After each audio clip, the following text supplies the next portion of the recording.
Muy bien, y como dice la tapa del libro que tenemos aquí sobre la mesa, Santiago Roncaliolo es una de las voces más reconocidas de la narrativa hispanoamericana. Dice aquí, nos confronta con preguntas que no tienen respuesta fácil. Escritor peruano, radicado en España, sabemos que está de madrugada por allá y le agradecemos la paciencia en este contexto de elecciones horroroso que nos está tocando vivir. Recordamos todavía el debut de Abril Rojo, estupenda novela, y ahora nos sorprende con Y líbranos del mal. Santiago, bienvenido, mil disculpas por la diferencia horaria. El debate nos tiene locos a todos. ¿Cómo estás? Y cuéntanos de Líbranos del Mal, inspirada en lo que ocurrió en las víctimas del sodalicio, pero creo que hay más. Hay una suerte de exorcizar también algunos temores que todos los escritores... es un ejercicio de los escritores normalmente cuando plantean una novela, sacar mucho de sus reflexiones, de sus entrañas y colocarlas sobre el papel. Bienvenido al programa. ¿Qué tal? Buenas noches. Muchas gracias por la invitación. En efecto, como dices, esta novela es un thriller basado, inspirado en casos como el del sodalicio y muchos más a lo largo del mundo, y que tiene que ver con la historia de un hijo que busca a su padre y lo que encuentra es mucho más terrible de lo que habría podido imaginar, ¿no? Es una exploración en el mal y por qué la gente hace cosas terribles, que es algo que en general me gusta mucho hacer en mis libros, buscar, explorar en los victimarios, explorar en la gente que hace cosas terribles y tratar de imaginar cómo llega a hacerlo. Claro, leí una entrevista que te hacen donde mencionas que es un libro pandémico. ¿Cómo ha sido el proceso y por qué abocarte a un tema así? ¿Cuánto de ti hay en eso? Porque sé algo un poquito que los escritores siempre le ponen una cuota propia. Tiene que haber pasado algo dentro de ellos para empezar a darle forma a una historia.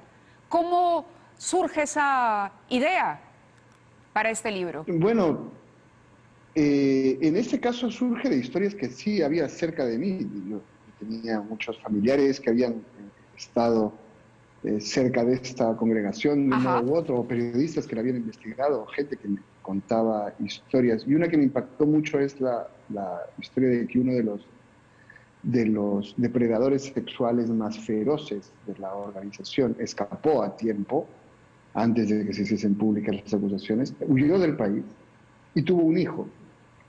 Y yo me preguntaba, ¿y ese hijo sabe de dónde viene su vida? ¿Sabe quién es su padre? ¿Sabe qué pasó en el Perú? ¿Conoce su pasado? Y la idea de un hijo descubriendo ese pasado me pareció tan escalofriante que me decía un thriller. No se me podía escapar. El pasado es un país extranjero. ¿Por qué?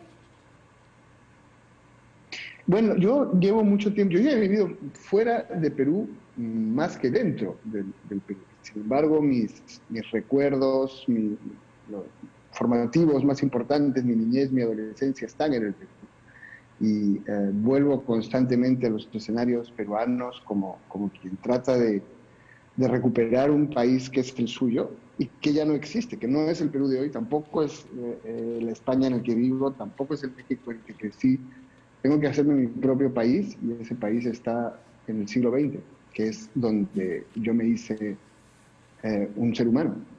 Claro, pero siempre hay una relación con la patria, ¿no? ¿Cómo analizas ya, dejando un poco la historia del libro aparte, lo que está ocurriendo en Perú? ¿Hay una explicación que un compatriota se pueda ofrecer a sí mismo a la distancia? ¿Cómo ayuda la distancia a entender ese terruño? Bueno, yo creo que ves cosas que son particulares peruanas y ves cosas que ocurren en muchos otros sitios, ¿no? La polarización es algo que está ocurriendo en todos los países, está ocurriendo en España, está ocurriendo en Estados Unidos, está Exacto, ocurriendo en Chile, sí.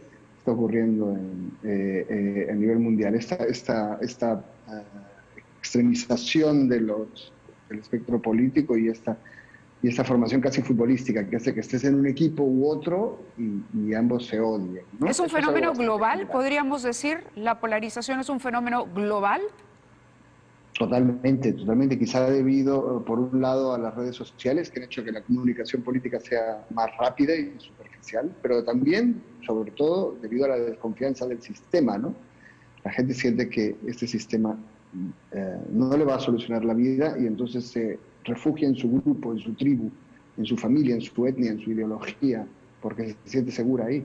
En su secta. Al final, yo escribo mucho de sectas y esta es una Sí, época muy sí, sí, sectaria. y interesante porque en el libro también, o sea, eso finalmente se trata también de una secta, ¿no? De un grupo cerrado que esconde secretos, que guarda, que se protege a sí mismo. Interesante. Tu padre falleció hace poco. Desde aquí nosotros lo hemos sentido mucho, una figura importante para el desarrollo de la política peruana. ¿Cuáles son tus Gracias. recuerdos? ¿Cuáles son tus recuerdos y cómo quisieras, además, que él fuese recordado por todos los que le seguimos y le conocimos? Como lo es, después de su fallecimiento todo ha sido menos duro de lo que pensábamos en la familia, porque la despedida ha sido tan cariñosa de tantos sectores, de diplomáticos, de políticos, de periodistas, que nos han hecho llegar su amor y su recuerdo por mi padre. Él no hizo en realidad nada heroico, él simplemente fue coherente con sus ideas, estuvo abierto al diálogo con otras ideas y fue honesto. Salió de la política con la misma plata con la que entró. Y yo creo que esas cosas que son bastante lógicas y deseables se han vuelto tan extrañas que todo el mundo ha encontrado en él un ejemplo de todo lo que echa de menos en la política nacional, ¿no? Diálogo, coherencia y honestidad. Estoy leyendo a propósito de las redes, me dicen que la historia tiene un sustento real, la historia narrada en Y líbranos del mal. Parte de detalles que me han contado personas que estuvieron cerca y que hablaban sobre todo de una sexualidad mucho más compleja de la que sale en las noticias, ¿no? Mucho más complicada que solamente abusadores y abusados. Pero evidentemente no es... las fuentes que deberían hablarme si fuese un periodista no me iban a hablar. No me iban a hablar a mí ni a nadie. Entiendo. Si hablaban con alguien posiblemente mentirían y incluso posiblemente se mienten a sí mismas. Entonces solamente tenía para llegar a estas fuentes, a esta oscuridad, a esta maldad, lo que podía imaginar, lo que podía especular. Creo que las novelas justamente van a donde el periodismo ya no puede llegar, a donde tenemos que llegar con nuestro conocimiento de las personas y con la imaginación. Interesante, Santiago. Bueno, te dejamos descansar. Sabemos que te has hecho el esfuerzo por levantarte para presentarnos el libro. Aquí está, lo tenemos en la mano. Le agradecemos también la entrega a la editorial. Lo pueden encontrar en todas las librerías. Una historia fascinante que significa un paso más en la exitosa carrera de Santiago Roncagliolo. Muchas gracias, Santiago, por estar con nosotros esta noche. Muchas gracias a ustedes y a todo el Perú que está recibiendo el libro con euforia. Estamos muy contentos de toda la gente que lo está leyendo, toda la gente que lo está comentando. Los comentarios, por eso te decía que me están haciendo los comentarios en redes, me decían, pero sí, es una historia real, acabo de empezar a leerlo, así que hay mucho entusiasmo y expectativa. Gracias de nuevo, abrazo a la distancia y vaya usted a descansar y a recuperar el sueño que le hemos robado. Me lo he ganado, me lo he ganado. Gracias. Gracias. Buenos días por allá y buenas noches por acá. Nos encontramos el domingo con